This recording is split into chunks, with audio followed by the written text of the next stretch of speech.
সকাল সকাল ঘুমিতে উঠলাম, উঠে মনে হলো যে আজকে একটু পরোটা খাবো। তাই ছোট ভাইকে বললাম, তো একটু পরোটা খামি কর, আমি পরোটাগুলো ভাজি।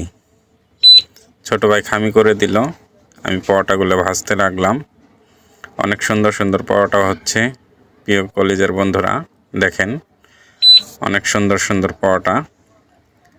কারো যদি খেতে মনে চায় এভাবে পরোটা বানাবেন, খাবেন। আর আপনাদের দাওয়াত রইল, আপনারা এসে পড়েন। আমি পরোটা বানাইতেছি, অনেকগুলো পরোটা বানাইছি। পরোটাগুলো অনেক ফুলকো ফুলকো হচ্ছে। দেখেন চুলার হিট একটু বাড়ানো, এ কারণে একটু কড়া হয়ে যাচ্ছে পরোটাগুলো।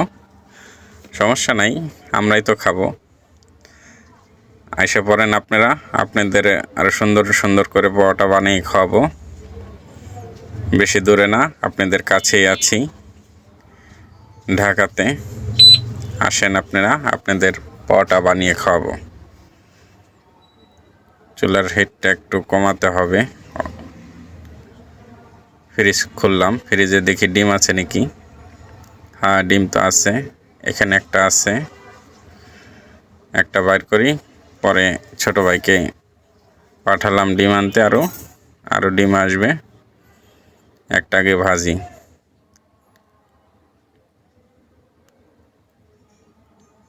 চুলার হিটটা একটু কমাই নেই, করা হয়ে যাচ্ছে পরোটাগুলো। অনেক সুন্দর পরোটার কালারগুলো আসছে দেখেন প্রিয় কলেজের বন্ধুরা। অনেকগুলো পরোটা বানাইলাম। ডিমটা ভেজে নেই, আগে একটা ডিম ভেজেছি, আবার ডিম আনলো। ডিম এনে ভাজতে শুরু করলাম। একটু লবণ দিলাম, কারণ লবণ একটু কম দিলে ডিম পোচগুলো সুন্দর হয়। ডিম পোচগুলো খেতেও অনেক মজাদার। কারণ আমাদের মা বোনরা যেভাবে ডিম ভাজে ওইভাবে আমরা ভাজতে পারি না, কারণ তাদের কাজ আমরা করতে পারি না, আর আমাদের কাজ তারা করতে পারে না। এটাই বাস্তব। কারণ তাদের কাজ অনেক কঠিন, আমাদের কাজ তাদের কাছে কঠিন। সবার কাজ, যার যার কাজ তার তার কাছে কঠিন, এটাই বাস্তব। ডিমগুলো ভাজা হয়ে গেছে, অনেক সুন্দর ভাজা হলো। তাই প্রিয় বন্ধুরা আপনারা সবাই চলে আসেন।